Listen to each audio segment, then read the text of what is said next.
एक बड़ी तस्वीर आई है महाराष्ट्र की राजनीति से और जो महाराष्ट्र के आज सबसे बड़े हीरो हैं इस जीत के, वो दो चेहरे किस तरह से रिजल्ट्स देख रहे हैं वो आपको मैं दिखाता हूं। देवेंद्र फडणवीस और चंद्रशेखर बावनकुले, एक बीजेपी के सबसे बड़े नेता, दूसरे बीजेपी के प्रदेश अध्यक्ष महाराष्ट्र में, दोनों कैसे नतीजों पर अपनी नजर बनाए हुए हैं, यह उस वक्त की तस्वीरें हैं। टीवी9 भारतवर्ष के पास एक्सक्लूसिव ये फुटेज है जहां पर आप देख सकते हैं टीवी9 को देखते हुए देवेंद्र फडणवीस और चंद्रशेखर बावनकुले। यह बताता है टीवी9 ग्रुप की विश्वसनीयता कि जो इस राजनीति के जो सबसे बड़े दिग्गज चेहरे हैं महाराष्ट्र के, वो कैसे नतीजों के दिन उनकी जो मेहनत है उसका जो फैसला होना है, उस फैसले वाले दिन टीवी9 के चैनल को देखते हुए ये आप देख सकते हैं इस वक्त चंद्रशेखर बावनकुले जो कि अध्यक्ष है महाराष्ट्र बीजेपी के, और देवेंद्र फडणवीस को, और कल्पना सोरेन क्या बोल रही है सुन लेते हैं। 50 के लगभग आंकड़े जेएमएम छू चुकी है, लगभग बहुमत की सरकार बनने जा रही है। जो जनसभाएं और जिस तरह कनेक्शन हुआ है, क्या कहना चाहेंगे? देखिए, मैं अभी फ़िलहाल के तौर पे यही कहना चाहूँगी क्योंकि काउंटिंग अभी भी चल रही है, तो हम लोग जब इतना इंतज़ार किए हैं तो बस कुछ घंटों का और इंतज़ार हो जाए, और मैं समझती हूँ कि अभी कुछ कहना ज़्यादा जल्दबाजी होगी, तो थोड़ा सा वेट कर लीजिए। चलिए कोई बात नहीं, रुझान है। अब आप तो इतने देखिए 23 तारीख का इंतज़ार सबने किया है, और मुझे लगता है कि कुछ घंटों का, 2 से 3 घंटों का इंतज़ार और करिए। लगभग बहुमत के आंकड़े तो आप लोगों ने हासिल लगभग तो 41 का, देखिए मैं 41 क्रॉस करते हुए 50 तक मैं ये कहना चाहती हूँ कि झारखंड की जनता ने, हमारे बड़े बुजुर्गों ने, हमारे भाई दादा ने, हमारी माताओं बहनों ने, हमारे युवा साथियों ने। तो कल्पना सोरेन अभी भी कुछ भी कहने से बचती हुई, हालांकि क्लियर कट दिख रहा है कि उनका गठबंधन झारखंड में वापसी करता हुआ जेएमएम प्लस 50 सीटों पर आ गए, लेकिन महाराष्ट्र में नंबर कहां जाकर रुकेगा, अब तो इसी पर सबकी निगाहें हैं। महाराष्ट्र में क्या हो गया है, अब इसके बहुत सारे विश्लेषण होंगे, लेकिन संतोष जॉय पत्रकार हमारे साथ इस वक्त हमारे पैनल में हैं। संतोष, क्या असेसमेंट आपका यहां पर कहता है महाराष्ट्र को लेकर खासकर? 6 अप्रैल 1980 का दिन, जिस दिन बीजेपी की फॉर्मेशन हुई, बड़ी प्रतिकूल परिस्थितियां थी। जनसंघ के पुराने नेता मिले 6 अप्रैल 1980 को महिम, महाराष्ट्र में, मुंबई के महिम इलाके में। वो दिन है और आज का दिन है। आज बीजेपी किसी की मोहताज नहीं है। प्रमोद महाजन हम पत्रकारों को कहा करते थे कि हम तो वैचारिक रूप से शिवसेना के साथ में हैं, पार्टी तो महाराष्ट्र में शिवसेना है, हम तो दिल्ली से केवल समर्थन कर रहे हैं। और आज का दिन है कि कौन शिवसेना, कौन एनसीपी। जो प्रासंगिकता है रीजनल पार्टीज़ की महाराष्ट्र में लगभग इस चुनाव के साथ में ख़त्म होती नज़र आ रही है। हालांकि ये देखना होगा कि बीजेपी तमाम रिजल्ट आ जाने के बाद शाम तक गवर्नर से जो नहीं, वहां पे हलचल शुरू हो गई है। फडणवीस से मिलने चंद्रशेखर बावनकुले पहुंच गए। इस बीच हमारे साथ ब्रजमोहन श्रीवास्तव भी जुड़ चुके हैं। आप चीफ नेशनल स्पोक्स पर्सन है एनसीपी अजित पवार के। ब्रजमोहन जी, सबसे पहले तो आपको ढेर सारी बधाइयां, शानदार प्रदर्शन रहा आपके गठबंधन का, आपकी पार्टी का बड़ा अच्छा प्रदर्शन दिख रहा है, 35 सीटों पर आप आगे दिख रहे हैं। क्या कहना है, क्या कारण रहा इस जीत का? इतनी मैसिव, इतनी आंधी वाली जीत का आपने भी अंदाजा लगाया था, उम्मीद थी क्या? देखिए, सबसे पहले तो मैं आपके चैनल के माध्यम से महाराष्ट्र की जनता के प्रति राष्ट्रवादी कांग्रेस पार्टी और महायुति की ओर से धन्यवाद करना चाहता हूं कि उन्होंने हम लोगों को अपनी कृपा का आशीर्वाद दिया। हम लोगों को ये पूरा विश्वास था कि महायुति की सरकार बनेगी। संख्या पे हम लोग कभी इसलिए नहीं गए थे क्योंकि हम लोग, हमारी पार्टी के सारे नेता और सारे कार्यकर्ता लगातार जनता के बीच में काम कर रहे थे।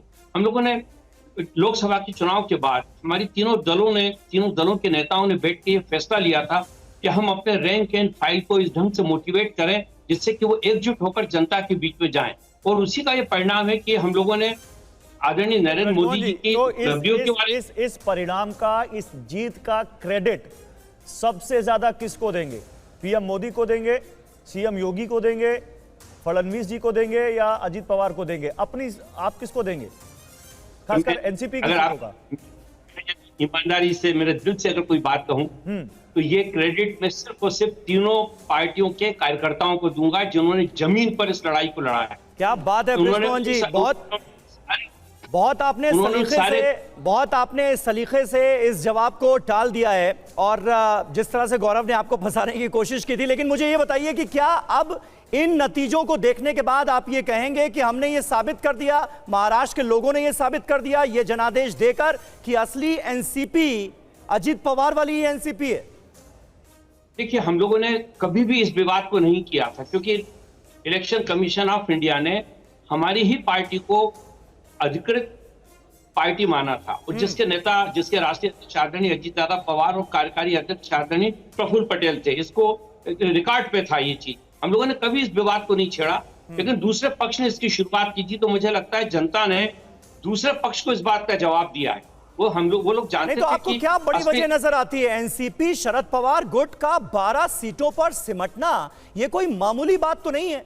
क्या हो गया ऐसा? और वो भी तब जब शरद पवार चाणक्य माने जाते हैं। अजित पवार खुद कह चुके हैं कि जहां से वो सोचते हैं उसका अंदाजा कोई लगा नहीं सकता। इसके पीछे 2-3 बहुत अहम मुद्दे हैं। पहला मुद्दा तो ये था कि 2.5 साल एकनाथ शिंदे साहब की सरकार ने जिस प्रकार से महाराष्ट्र में सरकार से काम लिया, सरकार ने काम किया। कई ऐसी लंबित मांगे थी जो पिछले 12, 15, 20 साल से लंबित थी। लोग उसके लिए मांग कर रहे थे। उदाहरण के लिए मुंबई में आने वाले बाहर के लोगों को 30 से 40 रुपए टैक्स देना पड़ता था। वो ऐसी छोटी छोटी मांगे थी जिनको बिल्कुल त्वरित तरीके से इस सरकार ने पूरा किया। ठीक है, बिल्कुल। ब्रिजमोहन जी, ये इंपॉर्टेंट बात आपने कही। राजेश जी, किस तरह से देखते हैं आप इन नतीजों को? और महाराष्ट्र में आते हैं समीर राजेश जी से बात आते हैं, लेकिन पीसीआर में ये दे रहे हैं डायरेक्शन की जल्दी से एक बड़ी खबर दिखाइए। एकनाथ शिंदे के बेटे श्रीकांत शिंदे का बड़ा बयान आया है। सीएम शिंदे की मेहनत का नतीजा है, ये कहा है श्रीकांत शिंदे ने। देखिए, दोनों तरफ से अब खेमेबंदी शुरू हो गई है। 2.5 साल के काम पर मुहर है। एकनाथ शिंदे के बेटे श्रीकांत शिंदे ये कह रहे हैं। हालांकि सीएम के सवाल को वो टाल गए, लेकिन इशारा तो कर दिया है उन्होंने। समीर, बिल्कुल 2.5 साल के सीएम का वो जिक्र कर रहे हैं, एकनाथ शिंदे के योगदान का जिक्र कर रहे हैं। श्रीकांत ने क्या कहा है, सुनिए जरा। People in last 2.5 years, the way Eknath Ji Shinde has worked, the way he has carried forward the legacy of Balasaheb Thackeray, the way Mahayuti has worked under his leadership, and the way Mahavikas Aghadi or the Ubhata netas, leaders,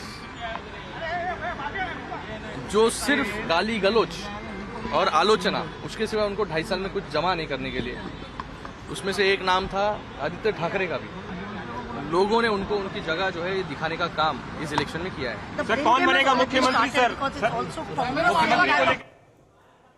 तो एकनाथ शिंदे के बेटे श्रीकांत को आपने सुना। 2.5 साल उनके पिता ने मुख्यमंत्री रहते जो काम किया उसका वो जिक्र कर रहे हैं, उनके योगदान को क्रेडिट दे रहे हैं। और देवेंद्र फडणवीस के घर के बाहर भी इस वक्त जश्न शुरू हो गया है, पटाखे फूट रहे हैं, आतिशबाजी हो रही है और नगाड़े बज रहे हैं और जश्न यहां पर दिख रहा है साफ। और वाकई अगर कोई सबसे ज्यादा खुश होगा रामकृपाल जी, तो वो होगा जिसने 2.5 साल पहले जहर का घूंट पिया था, जिसने सबसे बड़ा त्याग किया था। और उनके घर के बाहर क्या माहौल है वो देखिए।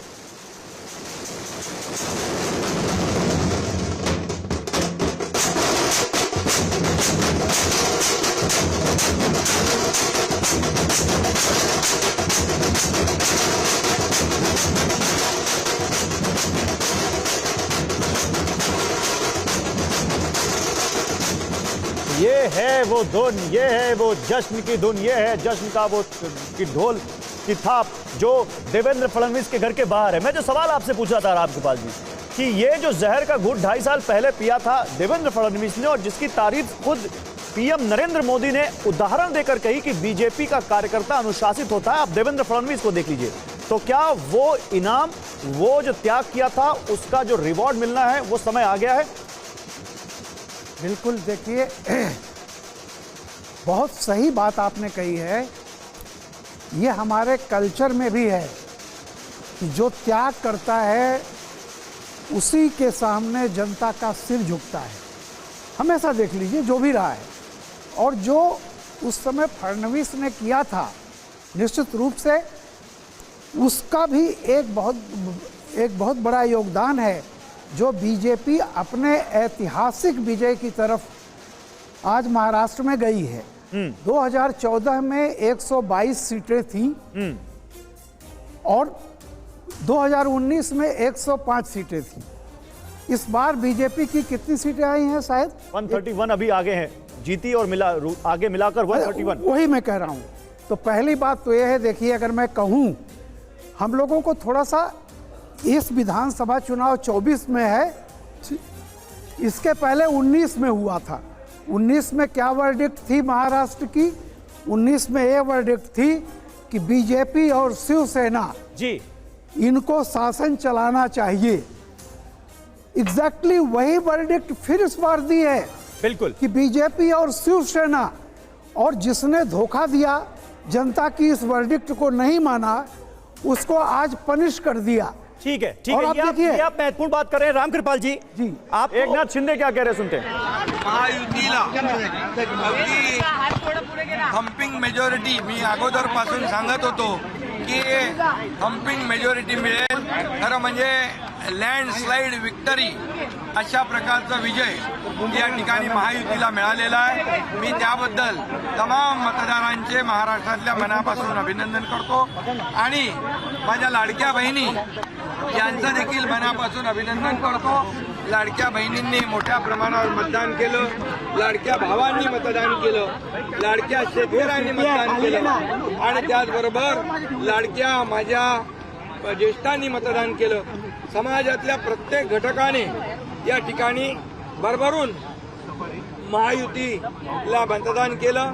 गेले 2-2.5 वर्ष जे महायुतीने काम केलं, त्या कामाची पोचपावती या निवडणुकीमध्ये जनतेने दिली आणि म्हणून महाराष्ट्रातल्या जनतेला मी पुन्हा एकदा त्यांच्या मनापासून आभार मानतो, त्यांना मनापासून धन्यवाद देतो की पूर्णपणे जे काम आम्ही केलं 2.5 वर्षामध्ये त्याचं मोजमाप, नोंद आणि त्याची कामाची पोचपावती या महाराष्ट्रातल्या जनतेने आम्हाला दिलेली आहे।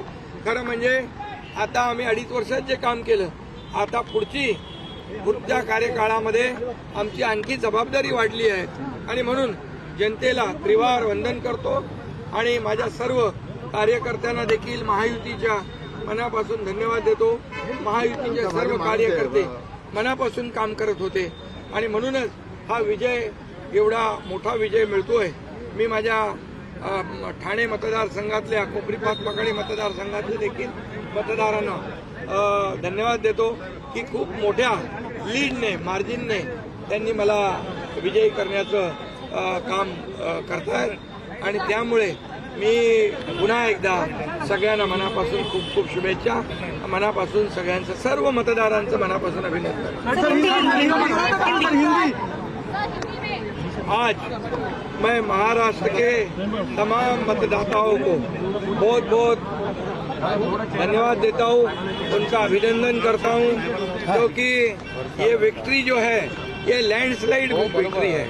ये मैंने कहा था कि महायुति को थम्पिंग मेजॉरिटी मिलेगी और इसीलिए मैं तमाम मतदाता जो है, मेरी लाडली बहनाओं को मैं धन्यवाद देता हूँ, लाडले किसानों को मैं धन्यवाद देता हूँ और लाडले हमारे भाई हैं, लाडले सीनियर सिटीजन हैं, सभी वर्ग जो है, सभी वर्ग को मैं धन्यवाद देता हूँ कि उन्होंने ऐसी विजयश्री प्राप्त कर दी है कि न भूतो न भविष्य तो ऐसी विक्ट्री जो इस बार मिली है, जो 2-2.5 साल हमारी महायुति ने काम किया है।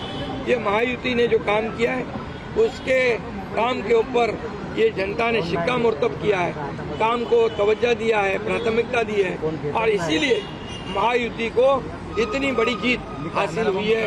इसलिए मैं महायुति के पूरे महाराष्ट्र की जनता को तो धन्यवाद देता ही हूँ, उनका स्वागत करता हूँ, लेकिन महायुति के सभी कार्यकर्ताओं को भी धन्यवाद देता हूँ। उन्होंने जो काम किया है बहुत ही बढ़िया काम किया है और इस चुनाव में हमारे महायुति को जिताया है, इसलिए मैं बहुत बहुत उनका आभारी हूँ।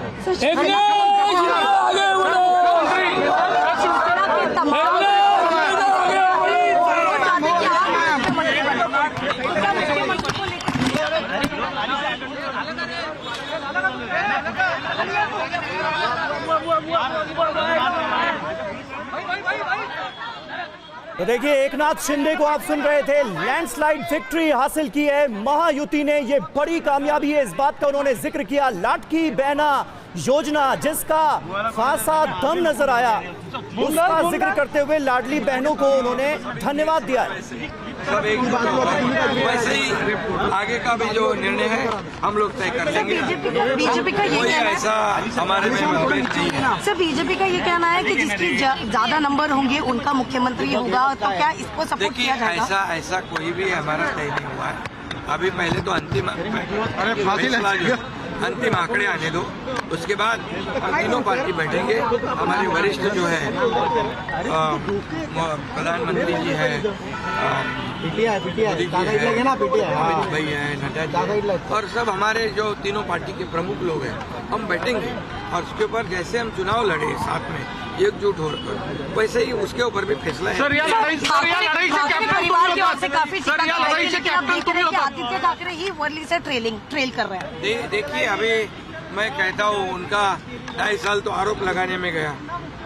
अभी तो कम से कम उन्होंने अपने गिरेबान में झांक कर देखना चाहिए, लोगों को आरोप पसंद है या काम पसंद है। हम आरोपों का उत्तर आरोप से नहीं दिया, हम उसका जवाब जो है काम के माध्यम से दिया। इसलिए जो काम बोलता है और 2.5 साल में जो काम किया है वो जनता ने देखा है और जनता की आवाज बनकर हमने काम किया। सर, लड़ाई से जनता को जो चाहिए वो हमने देने की कोशिश की है। इसलिए हमारे सरकार में आम जनता के जीवन में बदलाव हो जाए, सुख समृद्धि आ जाए, आनंद आ जाए। इसलिए एक तरफ विकास किया हमने, दूसरी तरफ कल्याणकारी योजनाएं की। इसी के लिए आज ये बहुत बड़ी लैंडस्लाइड विक्ट्री आज हम देख रहे हैं।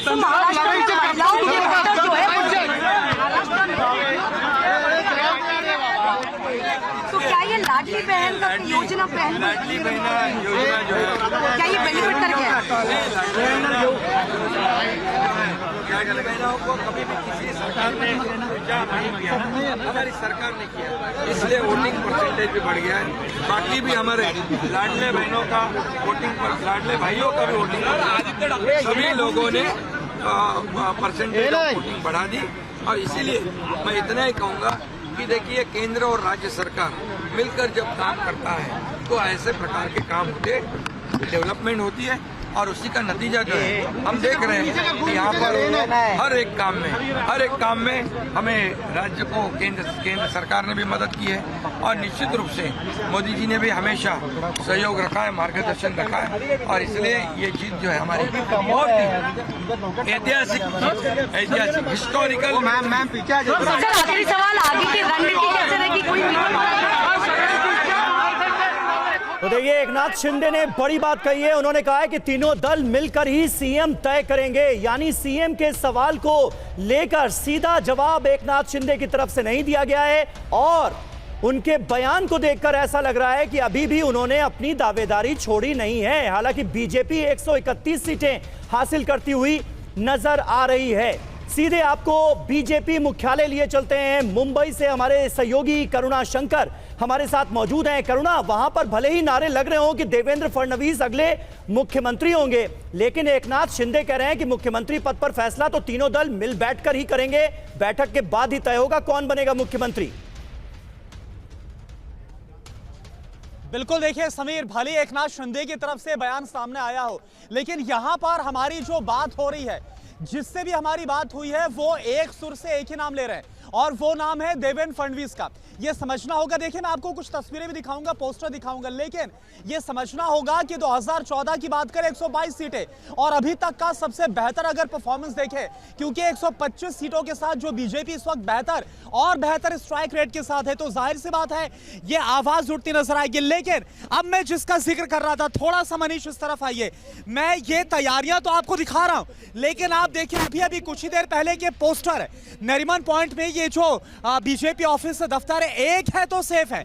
आप देखिए समीर, ये समझना होगा कि एक है तो सेफ है, इसको लेकर महाविकास अघाड़ी के नेताओं ने कितना हमला बोला, चुनाव में जमकर इसका मुद्दा उठाया। ठीक है करुणा, वाकई जो आप दिखा रहे हैं, एक है तो सेफ है, इस नारे का कितना असर हुआ है इस थंपिंग मेजॉरिटी में, यह भी आने वाले वक्त में असेस किया जाएगा, इसका भी विश्लेषण होगा। लेकिन सीएम एकनाथ शिंदे ने बड़ी बात कह दी है।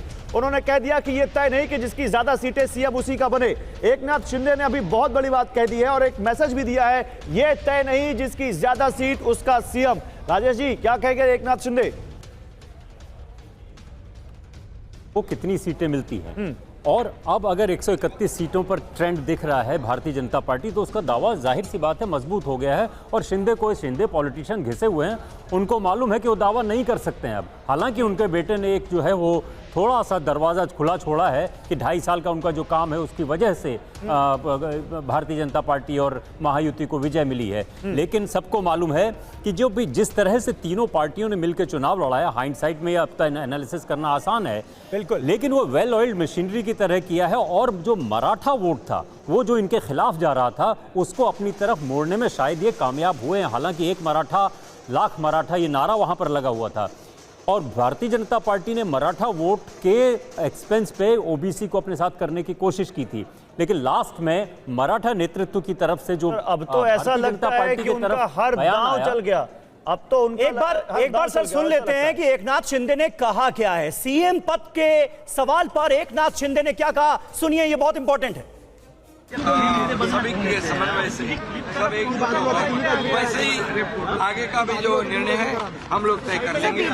बीजेपी का ये कहना ऐसा हमारे में मतभेद नहीं है। सर, बीजेपी का ये कहना है कि जिसकी ज्यादा नंबर होंगे उनका मुख्यमंत्री होगा, तो क्या इसको सपोर्ट किया जाएगा? ऐसा कोई भी हमारा तय नहीं हुआ है अभी। पहले तो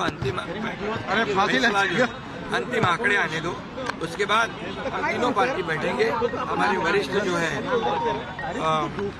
प्रधानमंत्री जी है, मोदी जी है, अमित भाई है, नड्डा जी है, और सब हमारे जो तीनों पार्टी के प्रमुख लोग हैं, हम बैठेंगे और उसके ऊपर जैसे हम चुनाव लड़े साथ में एकजुट होकर, वैसे ही उसके ऊपर भी फैसला है। विजय शर्मा हमारे साथ मौजूद हैं भारतीय जनता पार्टी से। विजय जी, एकनाथ शिंदे इस बम्पर विक्ट्री के बाद ये कह रहे हैं सीएम पद के सवाल पर कि जिसकी ज्यादा सीटें आएंगी उसी का मुख्यमंत्री होगा। ये अभी तय नहीं है, तीनों दल मिलकर ही तय करेंगे। ये तो बड़ा बयान दे दिया। क्या आपको लगता है कि सीएम पद पर अभी भी दावेदारी एकनाथ शिंदे की बरकरार है? देखिए, जहां तक सीएम पद का सवाल है, वो हमारा पार्लियामेंट्री बोर्ड और राज्य इकाई मिलकर काम करेंगे, तय करेंगे किसको मुख्यमंत्री बनाना है। तो अब तक का मैं आपकी बात को ये आगे बढ़ा दूं, जो हमारी ये सीटें आई हैं, ये अब तक के सर्वाधिक अच्छा रिकॉर्ड है। क्योंकि पहले 2014 में जब हमारी 122 सीटें आई थी, तब हमने 250 से ज़्यादा सीटें लड़ी थी। हम अलग अलग लड़े थे, शिवसेना के साथ नहीं लड़े थे। और अब की बार मात्र हम 149 सीटों में से, और अभी आपके मैं इसको भी मैं देख लूँ तो 130 सीटों पे आप जो है यहाँ पे आगे दिखा रहे हो। विजय जी, ये आप सही कह रहे हैं।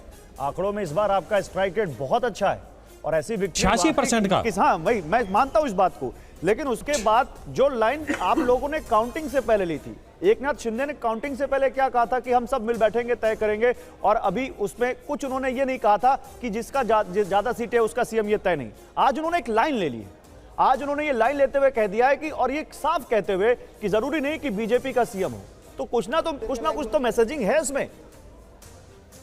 देखिए, आपने देखा होगा कि हमारी 100 से ज़्यादा सीटें थी, 105 सीटें थी, और एकनाथ शिंदे जी की सीटें कितनी थी, फिर भी हमने उनको चीफ मिनिस्टर बनाया। तो हमारे महायुति में जो है चीफ मिनिस्टर को पद को लेकर कोई झगड़ा किसी तरह का था ना है ना रहेगा। फिर यही सवाल हो गया ना कि फिर दूसरी बार भी त्याग करेंगे क्या? क्योंकि ऐसा लग रहा है एकनाथ शिंदे को सुनकर देखिए, इस बार भी वो उम्मीद लगाए बैठे हैं। देखिए, आप मुझे बताइए कि ये चीजें तो टीवी पे बैठ के डिसाइड नहीं हो सकती। चुने हुए विधायक तीनों पार्टियां बैठ के, और हमारा जो पार्लियामेंट्री बोर्ड है, उन्होंने तो टीवी पे ही बोला है। हाँ, टीवी पे बोला, ठीक है, उन्होंने यही तो बोला बैठ के तय करेंगे। उन्होंने तो ये नहीं बोला कि मैं चीफ मिनिस्टर बनूंगा। अच्छा, ठीक है, मेरे ख्याल से इसका रामकृपाल जी ज्यादा अच्छे से आंसर देंगे। सर, आप बताइए, आप तो बहुत अनुभवी हैं, राजनीति सीधे तो चलती नहीं है। गौरव जी, देखिए, आज की जो वर्डिक्ट आई है, मैं फिर इस बात को कह रहा हूं कि 2019 में जनता ने जो फैसला सुनाया था, ठीक वही फैसला इस बार फिर सुनाया है। और 2019 के जनता के फैसले का जिन्होंने अनादर किया, उनको बहुत बुरी तरह से पनिश किया है। आप याद रखिए इस बात को। और एग्जैक्टली जितनी सीटें शिवसेना 2019 में लेके आई थी, उतनी सीटें इस बार शिंदे लेके आए हैं, और बीजेपी को और ज़्यादा सीटें दी हैं। मतलब मुझे पूरा विश्वास है कि शिंदे वो गलती नहीं करेंगे जो गलती उद्धव जी ने की थी।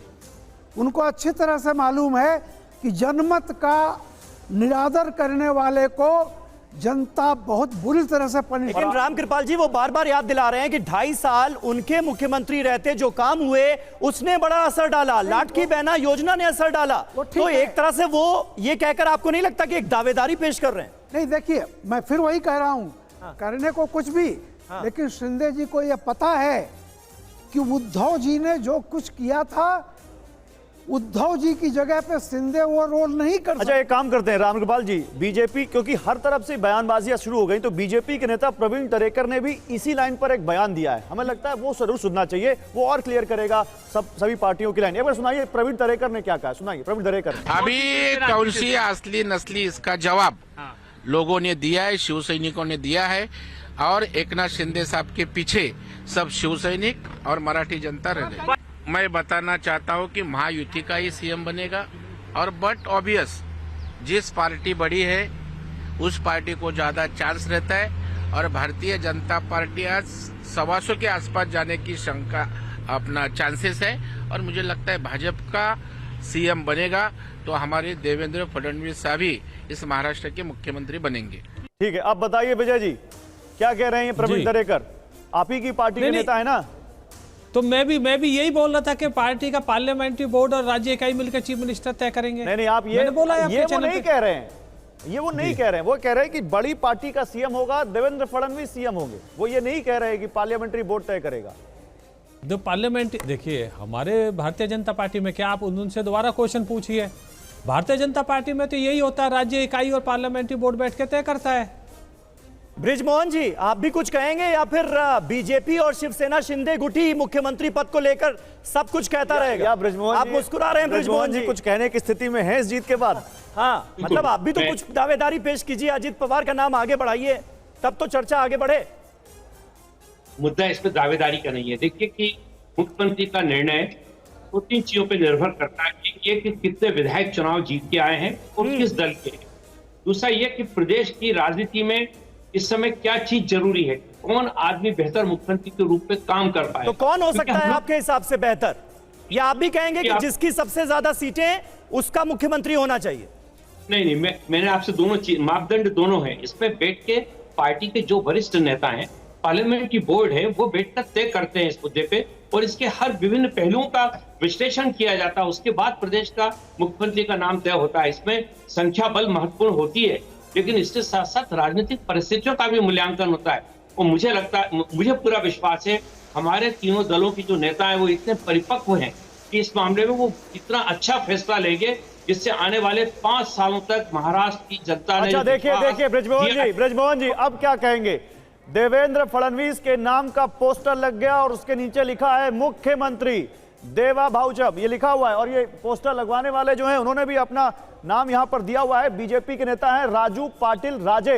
अब तो पोस्टर भी लग गए, और पोस्टर, अब ये दावेदारी अब ज्यादा मजबूत इसलिए है क्योंकि अब नतीजे आ चुके हैं और नतीजों में बीजेपी सबसे बड़ी पार्टी है। आभार मानतो, धन्यवाद देतो। हा जो विजय महाराष्ट्रात झाला आहे, माननीय नरेंद्र मोदींच्या नेतृत्वाखाली एकनाथ शिंदेजी, देवेंद्रजी फडणवीस, अजितदादा पवार आणि रामदास आठवलेंचे RPI या सगळ्यांनी जे एकत्रित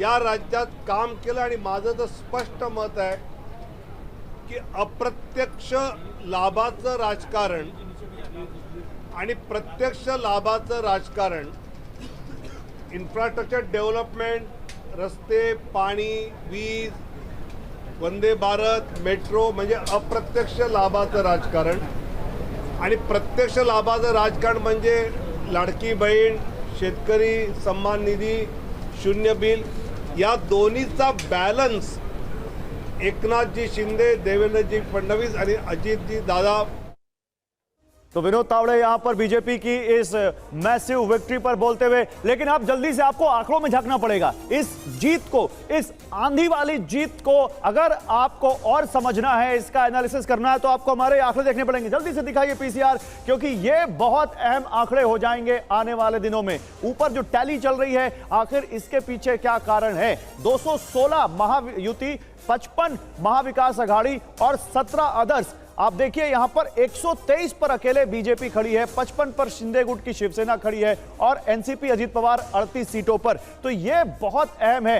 अब यहां पर यह जो सबसे अहम सवाल है कि क्या यहां पर महायुति में सीएम पद को लेकर एक राय है, क्योंकि अब तो शपथ ग्रहण का भी दिन की बात आ गई। लेकिन पहले ये देखिए, अब देखिए कुनबी बहुल सीट जितनी है, ओबीसी जो कुनबी जाति है वो 58 है। अब उसने कितना यहां पर दिया है महायुति को, कितना महाविकास अघाड़ी को? तो ये एक तरफा वोटिंग है ऐसा लगता है।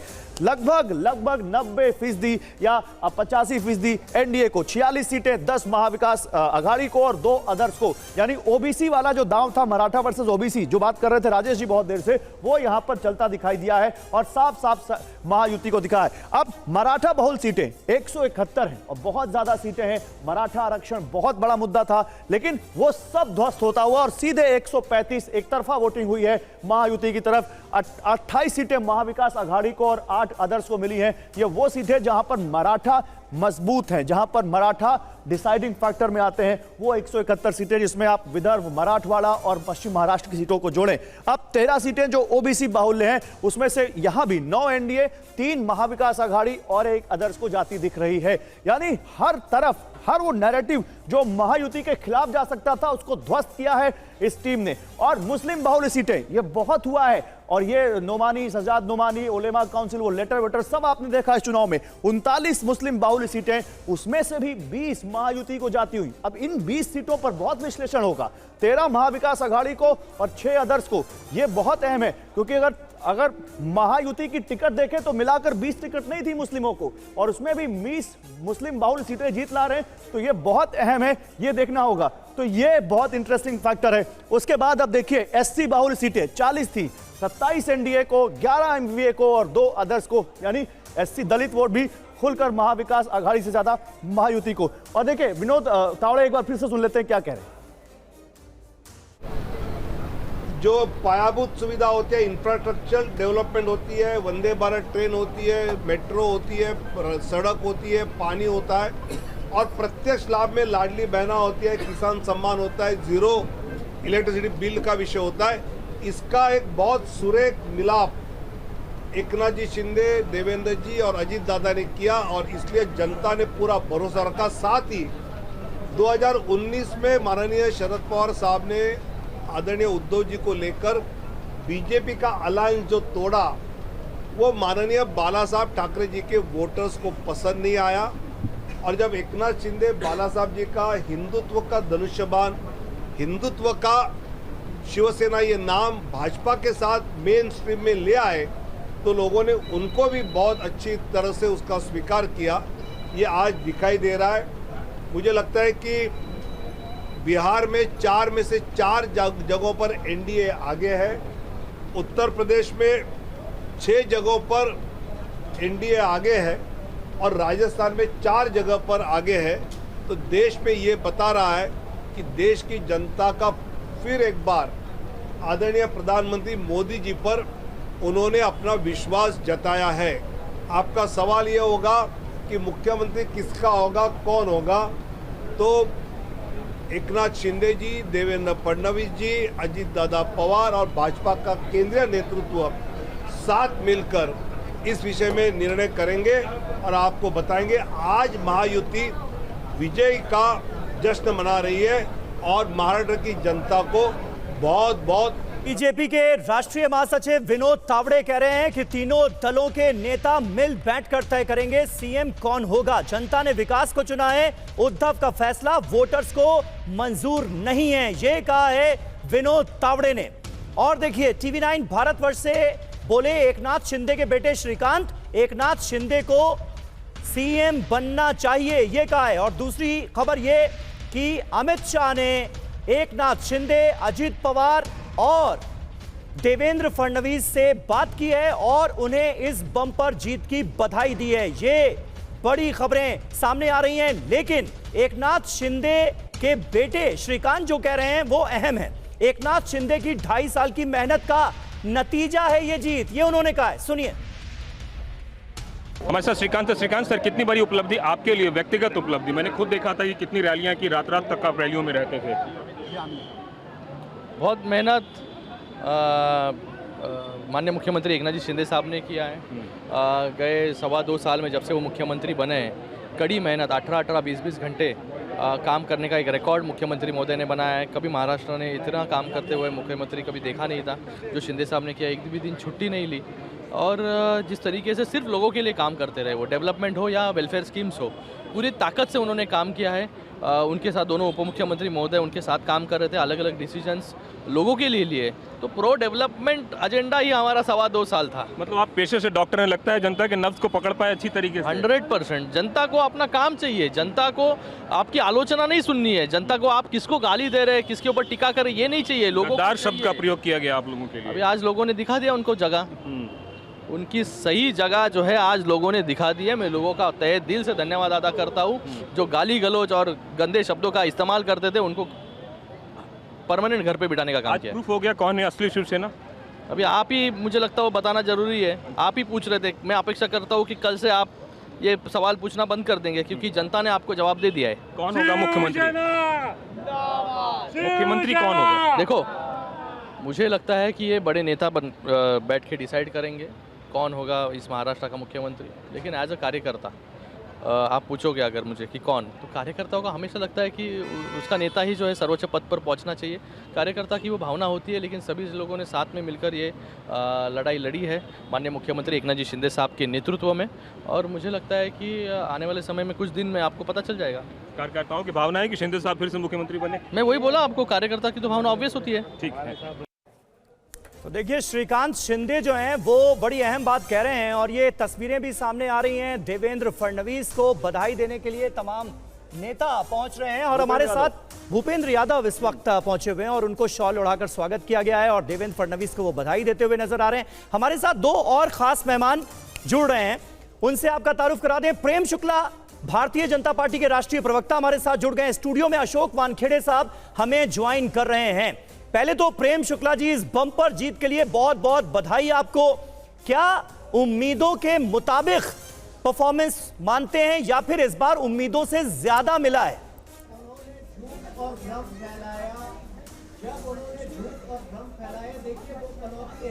प्रेम शुक्ला जी, आवाज मिल रही है आपको? जी जी जी हाँ, क्या कह रहे हैं भाई साहब? मैं ये कह रहा था कि पहले तो आपको इस बम्पर जीत की बहुत बहुत बधाई। उम्मीदों से ज्यादा मिला है। आपको भी ढेर सारी बधाइयाँ। उम्मीदों से ज्यादा मिला है। मुझे तो ऐसा लग रहा है, इतनी तो उम्मीद भी शायद नहीं थी, लेकिन अब सवाल यह है कि कौन बनेगा सीएम।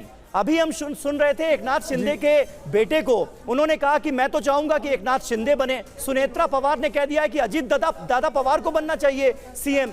तो सबसे बड़ी पार्टी होने के बाद भी क्या बीजेपी सीएम पद से समझौता करेगी? सबसे पहले हम प्रचंड जीत का आनंद लेना चाहेंगे।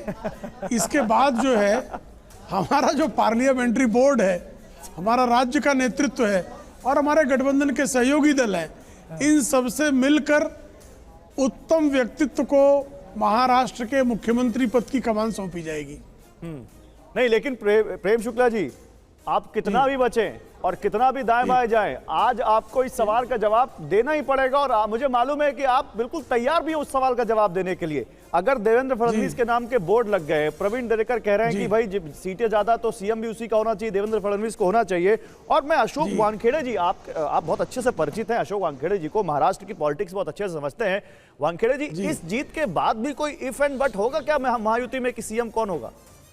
नहीं, देखिए, जब एकनाथ शिंदे मुख्यमंत्री बने तो स्थिति अलग थी, आंकड़े अलग थे। उस समय 2019 में आंकड़े ऐसे थे कि कोई 1, 2, 3 लोग इकट्ठा हुए बगैर सरकार नहीं बना सकते थे। उसी का एडवांटेज शरद पवार ने लिया और उद्धव ठाकरे को साथ में लेकर और कांग्रेस को साथ में लेकर सरकार बनाई। आंकड़े ऐसे थे। इस बार आंकड़े ऐसे नहीं हैं। इस बार बीजेपी ने पूर्ण अभूतपूर्व प्रदर्शन, पुराने सारे रिकॉर्ड करीब करीब तोड़े, ऐसा मुझे लगता है। जब पूरे सारे रिकॉर्ड बीजेपी ने तोड़े तो ये मैंडेट बीजेपी के लिए, और बीजेपी का वोट ट्रांसफर हुआ है। तो आप ये कह रहे हैं कि जो अजीत दादा को और शिंदे को जो सीट मिली है वो भी बीजेपी के रथ पे सवार होकर मिली है? मैं कहता हूं कि कई जगह जैसा मराठवाड़ा हो या कोकण में हो या विदर्भ में हो, विदर्भ में यदि बाकी लोगों ने ज्यादा अच्छा किया है तो उसका पूरा श्रेय मैं बीजेपी को दूंगा। नहीं, लेकिन वानखेड़े जी, अभी एकनाथ शिंदे को हम खुद सुन रहे थे, उन्होंने इस आइडिया को खारिज कर दिया है कि भाई ऐसा कुछ हमारे बीच तय नहीं हुआ है कि जिसकी सबसे ज्यादा सीटें आएंगी मुख्यमंत्री उसी की पार्टी का होगा। देखिए ऐसा नहीं है। सवाल यह है कि ये कॉमन सेंस है, इसमें कोई सोचने वाली बात नहीं है। पिछली बार वो जब मुख्यमंत्री के जगह उप मुख्यमंत्री भी बनाए जाते तो वो सरकार तोड़ के आए थे। एक बार रोकूंगा आपको, एक बार रोकूंगा, माफ कीजिएगा। जीत के बाद देवेंद्र फडणवीस का ट्वीट आ गया है, एक है तो सेफ है। लीजिए, फडणवीस किसको कह रहे हैं अब एक है तो सेफ है पता नहीं, क्योंकि इलेक्शन तो हो गया है। अब फडणवीस क्या कह रहे हैं? मोदी है तो मुमकिन है, ये तो चलिए इनका बहुत बड़ा नारा है, लेकिन एक है तो सेफ है पूरे इलेक्शन में चलता रहा। जीत के बाद देवेंद्र फडणवीस का ट्वीट, मैं तो वो मैप देख रहा हूं जो आंकड़े चल रहे हैं उस ट्वीट के ऊपर, बीजेपी और अजीत दादा को मिला दे तो भी सरकार बन रही है। सवाल यह है कि कोई किसी को डंप नहीं करेगा। और मुझे लगता है मुख्यमंत्री पद के लिए कोई झगड़ा भी नहीं होगा। यदि बीजेपी ने मुख्यमंत्री पद चाहा तो भाई देवेंद्र फडणवीस मुख्यमंत्री थे, उप मुख्यमंत्री बने, अशोक चौहान मुख्यमंत्री थे, उसके बाद भी एक मंत्री बने ऑर्डिनरी। तो ये कोई बड़ी बात नहीं है। सवाल है कि सरकार चलाना, जो वादे किए हैं वो निभाना। और मुझे लगता है कि इसके लिए जो लाडली बहना का जो खास वादा किया था, और वो एक बड़ी वजह रही, बड़ी लाडली बहना की है, ये आप यकीनन मानिए राजेश जी। लेकिन में पहली बार कैश ट्रांसफर हुआ है इतना। और दिवाली के टाइम पे 6,000 साढ़े 6,000 हजार ट्रांसफर करना। और जब महाराष्ट्र की स्थिति वाकई बुरी थी, मतलब किसानों की स्थिति तो बहुत ही बुरी थी, ऐसे में ये पैसा एक बहुत बड़ा काम कर गया और एक विश्वास कि इनको वापस लाए तो ये पैसा कंटिन्यू रहेगा। ठीक है, इस विश्वास ने फिर से इस गठबंधन को सत्ता में लाया। ठीक है, लेकिन राजेश जी मुझे एक सवाल आपसे लेना है। देवेंद्र फडणवीस का ये ट्वीट हम आपको दिखा रहे हैं और देवेंद्र फडणवीस ने कहा है, पहली बात मोदी हैं तो मुमकिन है, दूसरी बात एक हैं तो सेफ हैं। प्रेम शुक्ला जी, सीएम योगी का वो नारा बटेंगे तो कटेंगे जो कि लगातार इस्तेमाल करते रहे देवेंद्र फडणवीस चुनाव प्रचार के दौरान, ये नारा क्यों दिया गया ये बताते रहे। इस बम्पर जीत के बाद उन्होंने उस नारे का इस्तेमाल नहीं किया है, भूल गए। और नरेंद्र मोदी का, प्रधानमंत्री का जो नारा है एक है तो सेफ हैं, उसका इस्तेमाल किया है। इसके पीछे भी कुछ खास वजह देखते हैं क्या? देखिए, वो नारा, दोनों नारा एक दूसरे के पूरक हैं। हाँ। एक हैं तो सेफ हैं, ये बटेंगे तो कटेंगे इस नारे का पूरक है। अब जो है ट्वीट में अगर हम जो है न्यूनतम शब्दों का प्रयोग करें तो किसी को क्या आपत्ति होनी चाहिए? नहीं, एक है तो सेफ है, आपत्ति कोई नहीं है, लेकिन आप लोगों ने एनालिसिस करने का स्पेस खोल दिया ना, वो भी लिख देते तो निश्चित तौर विश्लेषण करना चाहिए, विश्लेषण करना चाहिए। विश्लेषण करने के लिए अलग अलग कोण भी निकालने चाहिए। आवश्यकता पड़ने पे छिद्रान्वेषण भी करना चाहिए। ठीक है राजेश, लेकिन इतना निश्चित समझे राजेश जी, एक है तो सेफ जो है यही लक्ष्य था। हाँ, एक है तो सेफ है और बटेंगे तो कटेंगे, ये नारा वोटिंग के पहले था। हाँ, मतदाताओं के लिए जी। अब ये नारा किसके लिए है? यही तो पूछ रहे हैं। क्या ये अजीत पवार और एकनाथ शिंदे के लिए? हम सब तीनों एक रहेंगे तो सेफ रहेंगे और लगातार सत्ता में बने रहेंगे? हो सकता है उसके लिए भी हो। बिल्कुल ये सही कह रहे हैं। नहीं, समग्र महाराष्ट्र और भारत की जनता के लिए है। ठीक है रामकृपाल जी, ये नारा इसलिए भी बता रहे हैं फडणवीस जी कि देखो 2019 में एक नहीं रहे तो जनता ने इस बार जो है कोने कर दिया, इसलिए एक है तो सेफ हैं। वरना अगर वैसे ही गलती फिर करोगे तो वही हाल होगा जो इस बार उद्धव गुट का हुआ है। अच्छा राजेश जी, 2019 आपके एनालिसिस। 2019 में तो साथ थे ना भारतीय जनता पार्टी और शिवसेना। एक minute sir, Bharatiya Janata party को 105 सीटें मिली, शिवसेना को 56 सीटें मिली। 5 जून के 4-5 महीने बाद ही ऐसी बिसात पलट गई महाराष्ट्र में, जिसको जो सिर्फ भारतीय राजनीति में ही होता है। एक बात यह है, दूसरी बात, इस मंच पे हम लोग महाराष्ट्र की बात कर रहे हैं, झारखंड की बिल्कुल बात नहीं कर रहे हैं। वो जब नारे जो बटेंगे तो कटेंगे वगैरह वगैरह वहां था, झारखंड में जो नारे लगाए, घुसपैठी आ गए हैं, वहां से असम से सही बात है, मुख्यमंत्री आ गए, उन्होंने जिस तरह से बातें कही, कोई काम नहीं किया वहां पे। झारखंड पे भी बात होनी चाहिए, झारखंड पे भी बात होगी, लेकिन कुछ नारा महाराष्ट्र की कहीं काम नहीं करता है। महाराष्ट्र की जीत ने धोखा दिया। कटेंगे तो बटेंगे, ये नारा भी विड्रॉ हो गया था। विड्रॉ इसलिए, अच्छा एक काम करते हैं, रुके चौहान ने बोला था अजित पवार ने बोला था, उसके बाद बीजेपी ने बड़ा स्ट्रैटेजिकली विड्रॉ किया। लीडर ने भी उनको नहीं, एक काम करते हैं, आप लोग अजीत पवार जी का जिक्र कर रहे हैं, हमारे संवाददाता अक्षय इस वक्त एनसीपी अजीत पवार के दफ्तर के बाहर ही हैं, सीधे उनके पास चलते हैं। देवेंद्र फडणवीस ने कह दिया है एक है तो सेफ है।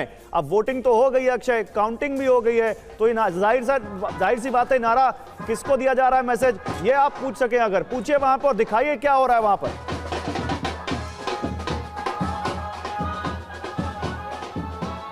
समीर, ये आपने मुझसे पूछा है? हाँ, आपसे ही पूछा है। गौरव बोल रहा हूं, अक्षय समीर भी है लेकिन मैं गौरव बोल रहा हूं।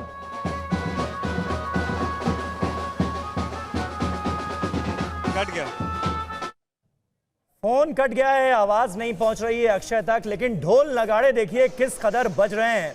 अजीत पवार गुट की तरफ से दावा ये कि सीएम उन्हें बनना चाहिए, एकनाथ शिंदे के बेटे कह रहे हैं कि सीएम एकनाथ शिंदे को बनना चाहिए।